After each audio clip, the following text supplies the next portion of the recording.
Hello, আসসালামু আলাইকুম everyone. কেমন আছেন সবাই? আশা করি ভালো আছেন। আমিও ভালো আছি এবং আপনাদেরকে ভালো রাখার জন্য আজকে চলে আসছি শামনগরের জমিদার বাড়ি। শত শত বছরের পুরানো ঐতিহ্যবাহী একটা জায়গা। তো চলুন শুরু করা যাক। আপনাদেরকে দেখাই শামনগর জমিদার বাড়িটা কত সুন্দর এবং কত পুরাতন।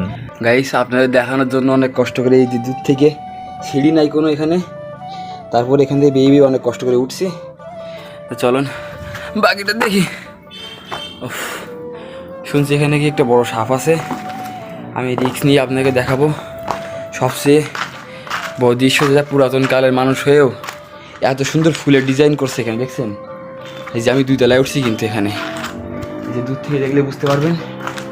এই যে ওই দূরে দেখা যাচ্ছে যে বাড়িটা আপনাকে আগে দেখাইছিলাম, ওই যে দূরে, মানে নিচতলায় আর কি। প্রচুর কষ্ট হয়েছে উঠছি, তারপর দেখাইতে গেছি আমি আপনাদেরকে। দেখেন আমি 2 তলায় আছি এখন বর্তমানে। আর এখানে শুনছি একটা সিন্দুক আছে, 2টা সিন্দুক আছে, একটা ভাঙা যায়, একটা ভাঙছে, আর একটা নাকি ভাঙতে পারেনি। এখানে দৃশ্যগুলো দেখলেই বুঝতে পারবেন, অনেক ভয়ঙ্কর দৃশ্য। এই দেখেন এখানে এখানে ডিজাইনগুলো দেখছেন, কত পুরাতন দিনের ডিজাইনগুলো এখানে আছে, কিন্তু অক্ষত অবস্থায় আছে এখনও। কিছুটা সাপের মূর্তির মতো ডিজাইন দিয়ে আঁকছে, আমি দেখলেই বুঝতে পারবেন। জুম করে দেখাচ্ছি আপনাদেরকে।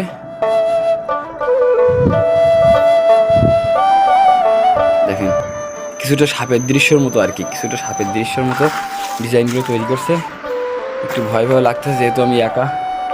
তারপর দেখাচ্ছি এখানে একটা সিন্দুক আছে, শুনছি সিন্দুকটা আজকে আমরা খুঁজে বাইর করার চেষ্টা করবো, কোথায় আছে সিন্দুকটা, অক্ষত অবস্থায় আছে নাকি এভাবে আছে। এখানে সচরাচর কেউ আসে না, এখানে আসার নিষেধ আছে, তারপরেও আমি পারমিশন নিয়ে উঠছি অনেক কষ্ট করে আপনাদেরকে দেখানোর জন্য। সো ভিডিওটা দেখতে থাকুন। এই যে একটা রুম, এই যে এখানে কিন্তু বলা হয় নিচে আবার ক্রিকেটও খেলে, মানে বোঝা যাচ্ছে এখানে কিছু বলা হয় না আসে, ঠিক আছে? যে এখানে দেখতে পাচ্ছেন স্টাম্প বা কিছু আছে, এখানে লেখা আছে বঙ্গবন্ধু T10। এই যে এখানে দেখেন, এই দেখেন বলা হয় না, অনেক ক্রিকেট খেলে মাঝে মাঝে, মানে নিচতলায় যেটা আছে। তারপরে এখানে এই যে আর এক সাইডে একটা রুম, এই সাইডে চলে আসছি। অনেক ভয়ঙ্কর দৃশ্য, এরপরে দেখানোর চেষ্টা করছি আপনাদেরকে। চলুন দেখি। এই দেখেন কত বড় একটা বাড়ি, কত পুরাতন জমিদাররা এখানে বসবাস করে গেছে, অনেক নির্যাতন করছে শুনছি। এই যে দেখেন, চলুন দেখা যাক আপনাদেরকে। এই যে এখান থেকে, এই যে এখান থেকে একটা নাকি হাউস মতো ছিল, এটা বন্ধ করে দেওয়া হয়েছে জনগণের কথা চিন্তা করে। এখানে অনেক বড় জায়গা, ওখানে যাওয়া সম্ভব না, আমি যাইতে পারবো না ওখানে, আমার সাহসে কুলাচ্ছে না। এই জন্য আপনাদেরকে আমি ঘুরে ঘুরে দেখানোর চেষ্টা করছি ভিতরের দৃশ্যটা। অক্ষত অবস্থায় আছে এভাবে দেখেন।